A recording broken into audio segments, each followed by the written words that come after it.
Halo, teman-teman. Perkenalkan, aku, Erike Putri Damayanti. NIM P071202230072. PULT EKKS Kemenkes Yogyakarta. Jadi di sini, aku mau kasih tahu nih ke kalian semua.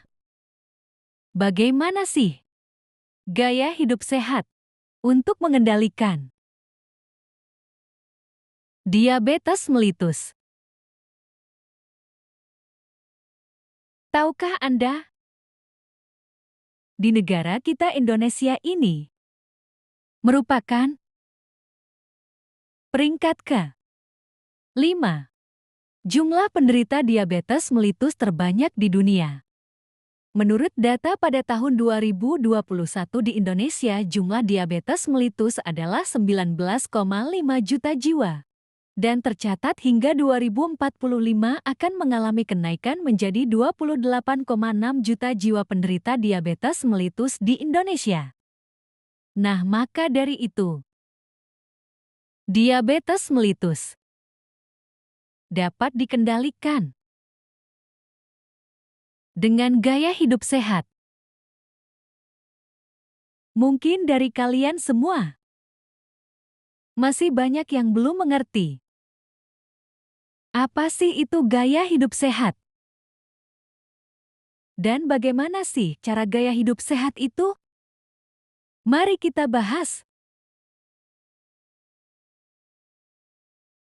Gaya hidup sehat adalah pola pikir dan kebiasaan individu sehari-hari yang dilakukan secara sadar dan konsisten untuk menurunkan risiko penyakit serius, meningkatkan dan mempertahankan kesehatan fisik, mental, dan sosial, serta membantu individu menikmati kehidupan yang lebih produktif dan berkualitas.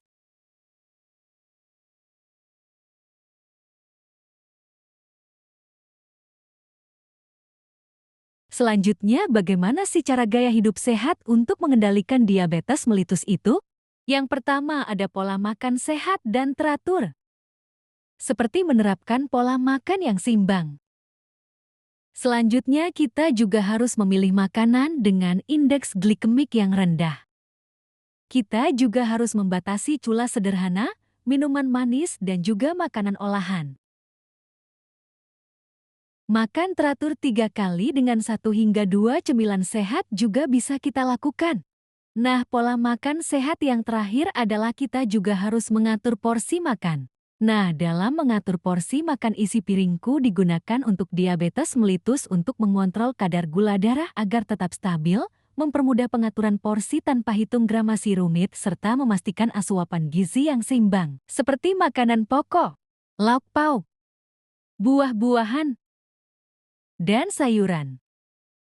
Cara yang kedua yaitu beraktivitas fisik rutin.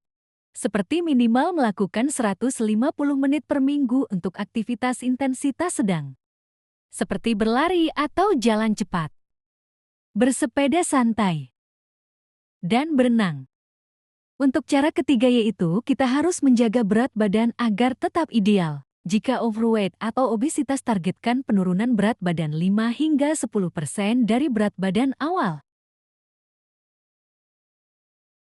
Kita juga dapat mengkombinasikan diet sehat dan olahraga rutin. Kita juga harus memantau indeks massa tubuh serta lingkar perut agar kita bisa mengetahui perubahan pada diri kita masing-masing. Cara yang ketiga yaitu berhenti merokok. Siapa dari kalian yang masih merokok sampai sekarang? Coba teman-teman simak ini baik-baik. Merokok dapat meningkatkan risiko komplikasi seperti penyakit jantung dan penyakit stroke. Cara kelima yaitu istirahat cukup dan kelola stres, seperti tidur 7 hingga 9 jam per malam. Kelola stres karena stres dapat meningkatkan kadar gula darah melalui hormon kortisol dan melakukan relaksasi seperti semedi, tarik nafas dalam, dan yoga. Cara yang terakhir yaitu patuh pengobatan dan monitoring, Seperti kita harus meminum obat atau insulin sesuai resep dokter agar tidak terlewatkan karena obat sangat penting agar tidak terjadi komplikasi yang serius. Selanjutnya, periksa HbA1c setiap 3 bulan atau sesuai anjuran tenaga kesehatan di puskesmas. Kita juga harus kontrol rutin untuk deteksi dini komplikasi. Kita juga wajib untuk rutin cek gula darah mandiri ya.